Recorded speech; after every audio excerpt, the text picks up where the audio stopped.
Yo les robots, ici Terminator. Puis aujourd'hui, je vais vous parler d'une catégorie de jeux vidéo bien précise qui est la catégorie des Fighting Games.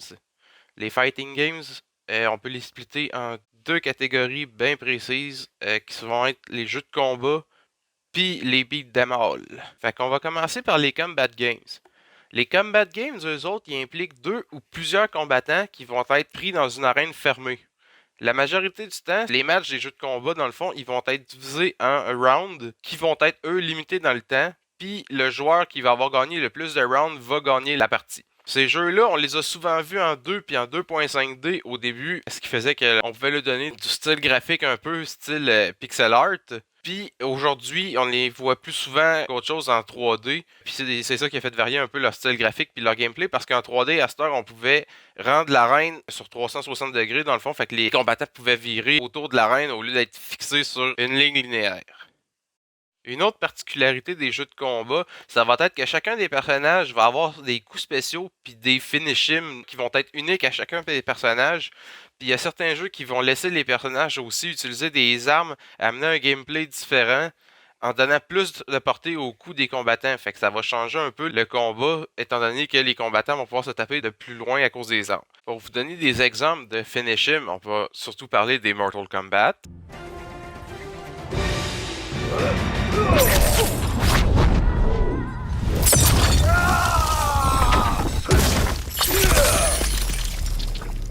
Fatality. Scorpion wins. Pour les exemples de coups spéciaux, on va vous donner aussi les Street Fighters. Puis on va aussi pouvoir parler de la série Killer Instinct avec leur célèbre chaîne de combos.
Il y a aussi des jeux de combat qui vont se baser à la place sur des sports réels comme la boxe ou le MMA au lieu des univers fantastiques comme ceux-là de Street Fighter ou de Mortal Kombat.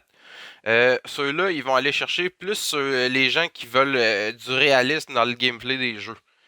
Dans le fond, on va avoir aussi dans cette catégorie-là les franchises comme les jeux de la WWE. On va avoir la boxe aussi avec EA Fight Night. Puis on va avoir le MMA avec la UFC. Après ça aussi, il y a les jeux de combat qui vont offrir un gameplay différent en mettant plusieurs joueurs en même temps dans la même arène. Au lieu de juste deux, on va être rendu, mettons, à 4 avec Naruto Clash of Ninja 2. Où dans le fond, les joueurs vont pouvoir se mettre en coopération jusqu'à 3 en même temps sur le même ennemi. Comme on peut le voir dans cet exemple-là. Puis on a aussi Smash Bros qui a décidé depuis la version Wii U que 4 joueurs c'était pas assez, ça en prenait 8 en même temps maintenant, ce qui fait que les combats désormais sont rendus vraiment un vrai festival de n'importe quoi, mais c'est vraiment le fun. Et ceci conclut la partie des Combat Games. La prochaine, ça va être les Beat 'em all.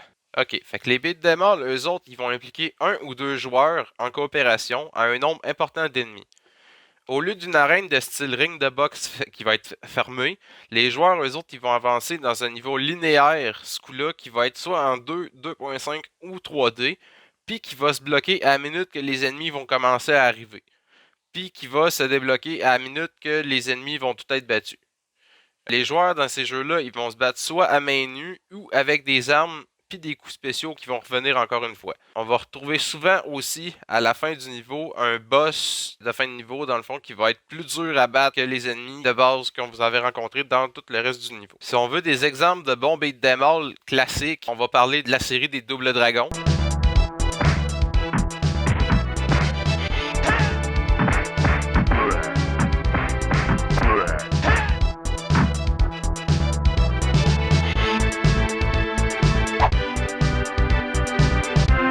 De Altered Beast.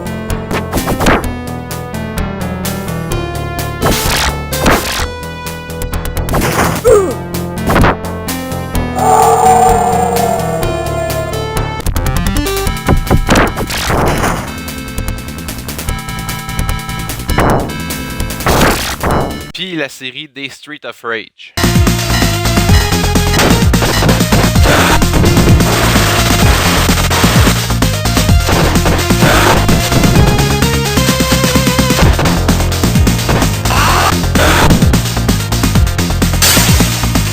Dans les années plus récentes, les beat'em all ont reçu une nouvelle twist avec le sous-genre de l'action-aventure puis du RPG qui a fait que le joueur il va avoir plus de liberté de mouvement dans les environnements 3D qui seront plus nécessairement linéaires, ils vont pouvoir être explorés un petit peu plus.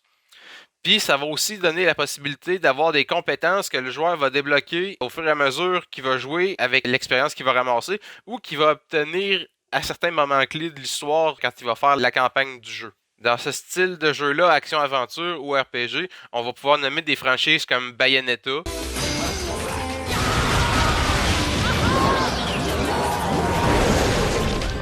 les God of War aussi,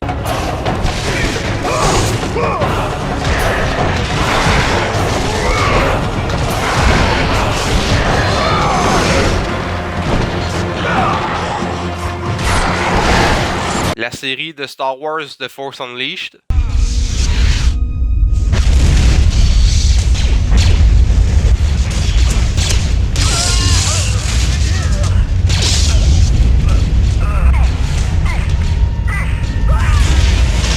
puis la série des Darksiders.